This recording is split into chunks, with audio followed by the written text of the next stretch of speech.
Hello there, I am Mirre, and this is going to be my first time-lapse video with commentary. I've always wanted to do this, but I haven't had access to the right equipment, but now I have, so yeah, let's get started. I'm going to talk about the process of what I'm doing right now in this painting, and right now I am basically rendering shadows, cast shadows and core shadows, not to be confused with a value painting. This is not a value grayscale. This is just the shadows, basically. The difference is a value painting is basically when you take a photo and set it to grayscale, certain objects are darker or lighter depending on their color, which isn't included right now in my example here, because the little kid or whatever it is supposed to take a bath in coffee, and if this was a value painting, the coffee would be almost black, but it's not. Everything has the same base value right now, so it's just shadows. And I'm working in Manga Studio 5, not the 5X Pro version, the cheaper one, but it's definitely one of my favorite programs that I've worked with. And programs I worked with before Manga Studio has been Corel Painter, I think Corel Painter 10, 11 and 12, and of course Adobe Photoshop. I've never used Paint Tool Sai, which is something apparently everyone else seems to have tried out, but I've never really tried it out, and I like this program. But yeah, I've been using Manga Studio for about a little bit over a year, and you will most likely see me work mainly in Manga Studio. And the line art for this drawing was in the beginning just a quick doodle, so that's why the coffee mug is so out of perspective and a bit wonky, but oh, and now comes to the best part, which is the coloring. I've turned the shadows I set it to multiply, and colored it all the pixels red. Then I create a layer beneath that and add the a dark base color, usually a dark dull bluish or purplish hue. And then once that's done, I apply a third layer between the multiply and the base blue layer, and that's where I add the base colors, which you can see is happening right now. And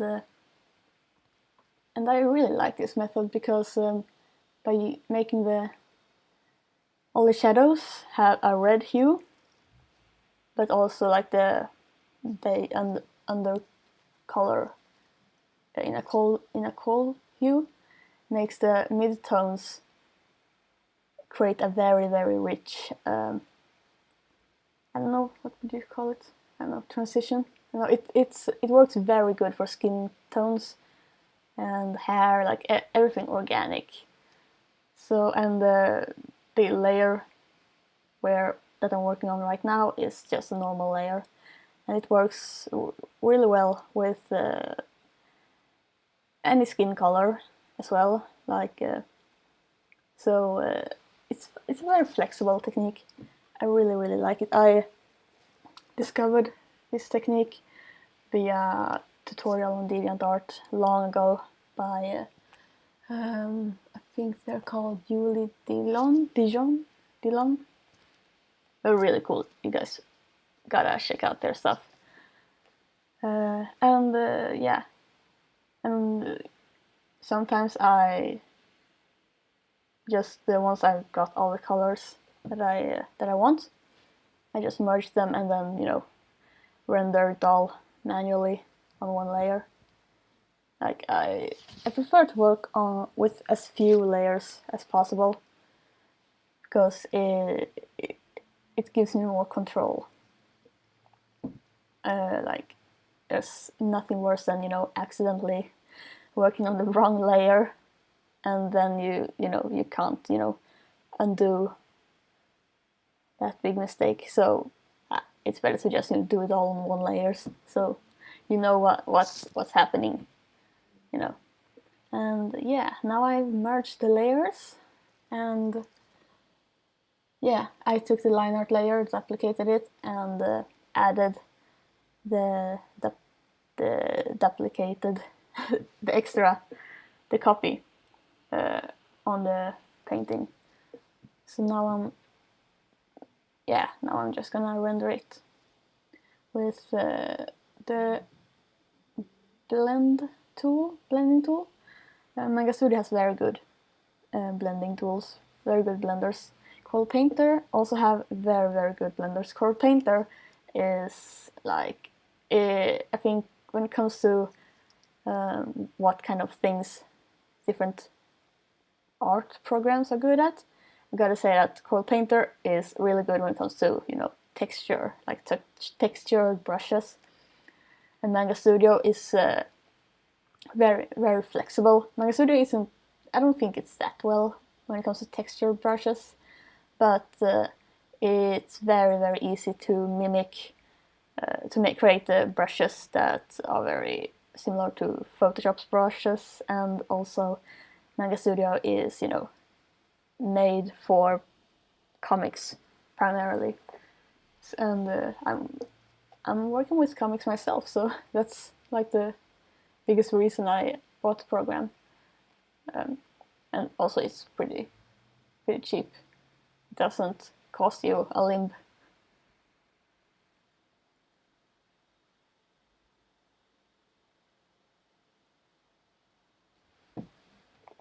And if you